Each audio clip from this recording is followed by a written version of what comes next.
तो नमस्कार मेरे प्यारे बच्चों, स्वागत है आपके अपने YouTube channel the PCM vision में।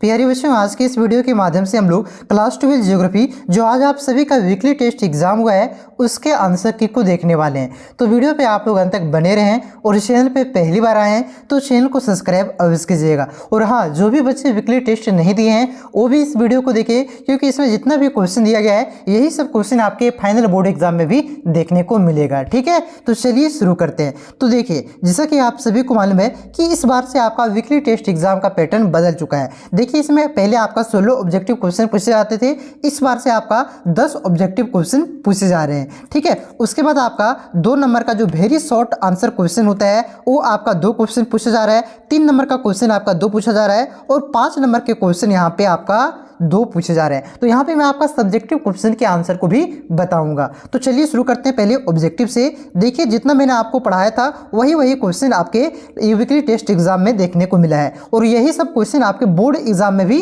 देखने को मिलेगा। ठीक है, तो देखिए, पहला क्वेश्चन है कि विश्व में सड़क मार्गों का सबसे बड़ा नेटवर्क किस देश में है। तो ये क्वेश्चन मैंने आप सभी को करवाया था।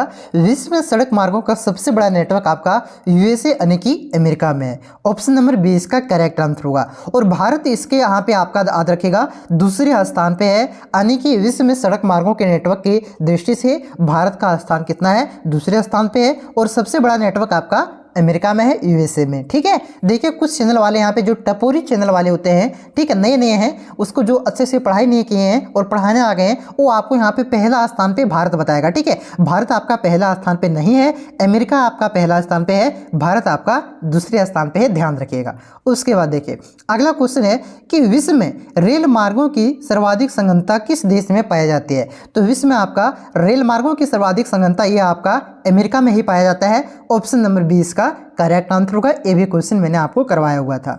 उसके बाद देखिए, अगला क्वेश्चन है कि विश्व का सबसे बड़ा रेल मार्ग ट्रांस साइबेरियन रेल मार्ग किन 2 शहरों को जोड़ता है। तो इसके बारे में भी मैंने आपको क्वेश्चन करवाया था कि जो विश्व का सबसे बड़ा रेल मार्ग है उसका नाम क्या है, तो ट्रांस साइबेरियन रेल मार्ग है। और इसकी लंबाई कितनी है, तो ये आपका 9259 किलोमीटर इसकी लंबाई है। और ये कौन से देश में स्थित है, तो ये आपका रूस में स्थित है। और ये कौन से 2 शहरों को जोड़ता है, तो ये आपका व्लादिवोस्तोक को सेंट पीटर्सबर्ग से जोड़ता है। तो व्लादिवोस्तोक को सेंट पीटर्सबर्ग से जोड़ता है, इसलिए इस क्वेश्चन का करेक्ट आंसर होगा ऑप्शन नंबर C। देखिए, यहाँ पे ट्रांस साइबेरियन रेल मार्ग कौन सा देश में है, रूस में, इसकी लंबाई कितनी है, ठीक है, ये कौन से 2 शहरों को जोड़ता है, ये सारा मैंने आपको बता रखा है। और ये यहाँ पे सारा इसलिए डिटेल में आपको बता रहा हूँ क्योंकि यही सब क्वेश्चन आपके बोर्ड एग्जाम में आएगा। अब तो इसी से रिलेटेड क्वेश्चन आएगा, जिससे कि यहाँ पे पूछ दिया कि विश्व का सबसे लंबा रेल मार्ग ट्रांस साइबेरियन रेल मार्ग किन 2 शहरों को जोड़ता है। तो डायरेक्ट आपसे वहाँ पे बोर्ड एग्जाम में ये पूछा जा सकता है इसी से रिलेटेड कि इसकी लंबाई कितनी है।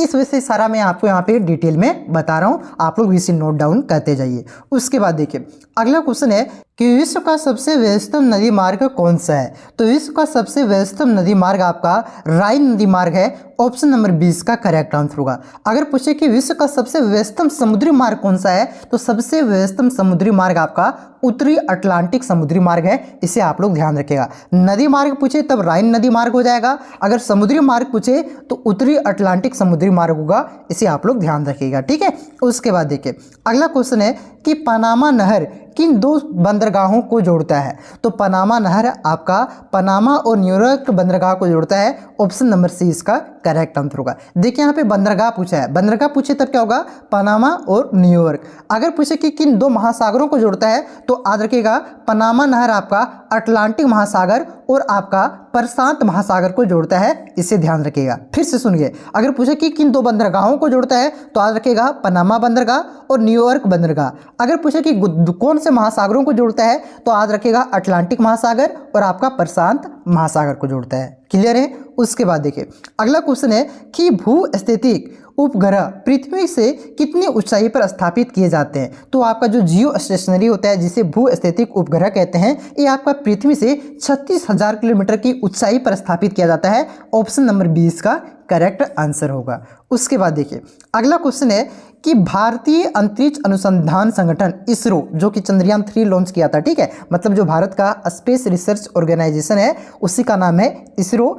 उसकी जो है स्थापना कब हुआ था, सो आपसे पूछा जा रहा है। तो इसकी जो स्थापना हुआ था ये आपका 1969 को हुआ था। ऑप्शन नंबर D इसका करेक्ट आंसर हुआ। और इसके मुख्यालय कहाँ पे है, इसरो का मुख्यालय कहाँ है, तो याद रखिएगा बेंगलुरु में इसका मुख्यालय है। ठीक है, उसके बाद देखिए अगला क्वेश्चन है कि विश्व व्यापार संगठन WTO का मतलब क्या हुआ, वर्ल्ड ट्रेड ऑर्गेनाइजेशन, जिसकी स्थापना 1995 में हुई थी, का मुख्यालय किस शहर में है। तो जो आपका WTO विश्व व्यापार संगठन का मुख्यालय है, ये आपका स्विट्जरलैंड की राजधानी जेनेवा में है। कहाँ पे है, स्विट्जरलैंड की राजधानी जेनेवा में। ऑप्शन नंबर सी इसका करेक्ट आंसर होगा। उसके बाद देखिए अगला क्वेश्चन है कि निम्नलिखित में से कौन पोर्ट ऑफ कॉल पतन का उदाहरण है। देखिए पतन का मतलब हुआ बंदरगाह, तो इनमें से कौन सा बंदरगाह आपका पोर्ट ऑफ कॉल का उदाहरण है। अब यहाँ पे आपको ये समझ में नहीं आया होगा कि पोर्ट ऑफ कॉल का मतलब क्या होता है। तो देखिए पोर्ट ऑफ कॉल ऐसे बंदरगाह को कहा जाता है जहाँ पे देखिए कोई भी जहाज आपका मालवाहक जहाज माल को उतारने या चढ़ाने के लिए,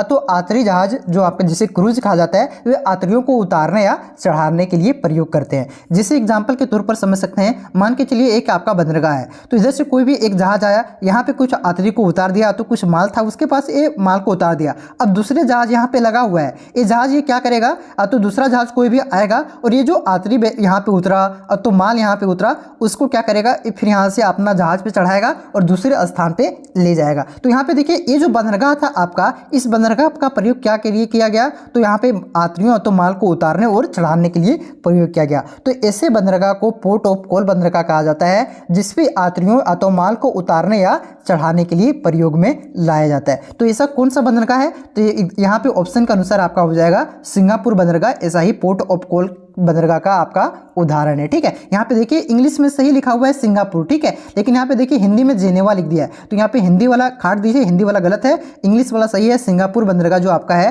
पोर्ट ऑफ कॉल बंदरगाह का उदाहरण है, या तो पोर्ट ऑफ कॉल पतन का उदाहरण है। क्लियर है, समझ में आ गया होगा। उसके बाद देखिए अगला क्वेश्चन है कि भारत के आयात मूल्य में सर्वाधिक भागीदारी किस वस्तु की है। यानी कि भारत जो सामानों का आयात करता है, तो सबसे ज़्यादा सामान किस वस्तु का आयात करता है, यानी कि किस वस्तु का सबसे ज़्यादा आयात करता है, दूसरे देश से मंगाता है। तो पेट्रोलियम सबसे ज़्यादा दूसरे देश से मंगाया जाता है हमारे देश में। ऑप्शन नंबर 20 का करेक्ट आंसर होगा पेट्रोलियम। उसके बाद देखिए अब यहाँ पे 2 नंबर वाले वेरी शॉर्ट आंसर क्वेश्चन है, जो कि यहाँ पे आपका 2 दिया हुआ है। चलिए यहाँ पे इसका मैं आपको आंसर बता देता हूँ। देखिए क्वेश्चन क्या है, तो देखिए 2 नंबर वाला आपका पहला क्वेश्चन था कि परिवहन किसे कहते हैं। तो समझिएगा वस्तुओं तथा यात्रियों को एक स्थान से दूसरे स्थान तक जो ले जाने की जो प्रक्रिया होती है, उसी को क्या कहते हैं, परिवहन कहते हैं। मान लेते हैं यहाँ पे कोई भी व्यक्ति आपका था, तो कोई भी वस्तु है, तो इस व्यक्ति या वस्तु को किसी दूसरे स्थान तक जो ले जाने की जो प्रक्रिया होती है, इसी प्रक्रिया को क्या कहते हैं, परिवहन कहते हैं। ठीक है,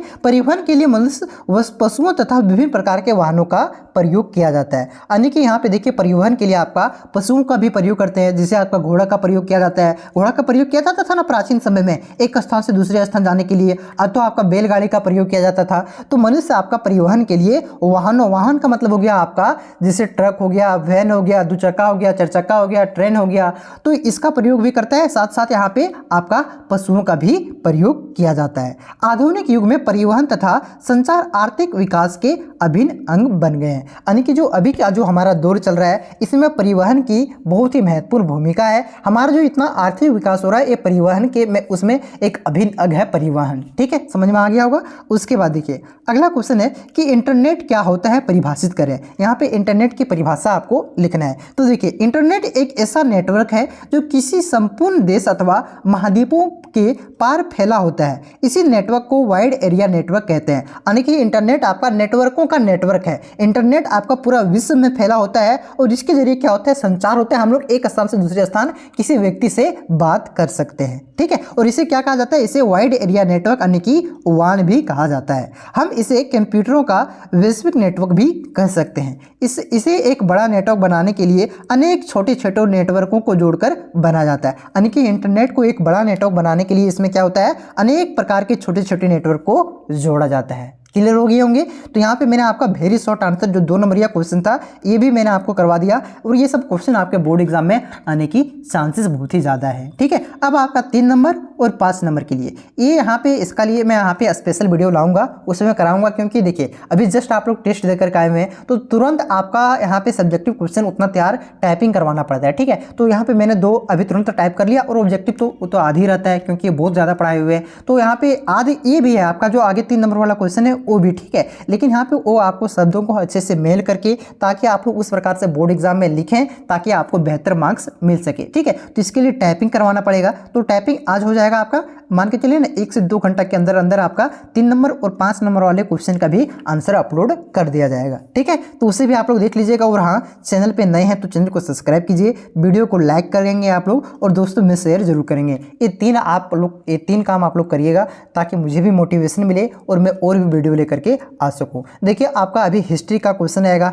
हिंदी कोर का आएगा, जियोग्राफी का आएगा और भी बहुत ही ज़्यादा VVIP question, chapter wise MCQ, chapter wise subjective question सारा यहाँ पे आपको मैं पढ़ाने वाला हूँ। और यहाँ पे देखिए ये चैनल ऐसा नहीं कि कल मैंने बना लिया है, ठीक है। यहाँ पे आपका 60,000 प्लस मेरा सब्सक्राइबर है। मैं यहाँ पे 2 साल से यहाँ पे जैक बोर्ड में पढ़ा रहा हूँ और स्पेशल क्लास 12 का ही पढ़ाता हूँ, ठीक है। तो आप लोग ऐसा मत सोचिएगा कि कैसा पढ़ा रहे हैं नहीं पढ़ा रहे हैं, आप लोग क्वांटिटी और क्वालिटी दोनों देखिएगा। बहुत ही बेहतरीन तरीके से आपको पढ़वा रहे हैं। जो भी आपसे जो सीनियर होगा, जो यूट्यूब से पढ़ा होगा, तो उसको पूछिए कि PCM विजन कैसा पढ़ाता है। सारा क्वेश्चन हम एक्सप्लेन करके बताते हैं। ऐसा नहीं कि 1 का होगा बाबू आंसर B होगा, ठीक है, 2 का C होगा, ऐसा तो नहीं बताते हैं। सारा एक्सप्लेन करके बताते हैं, ठीक है। तो चैनल से आप लोग जुड़ जाइए और इस वीडियो को जितना हो सके दोस्तों में शेयर कीजिए। चलिए मिलते हैं नेक्स्ट वीडियो में, तब तक के लिए जय हिंद, जय भारत, जोहार झारखंड।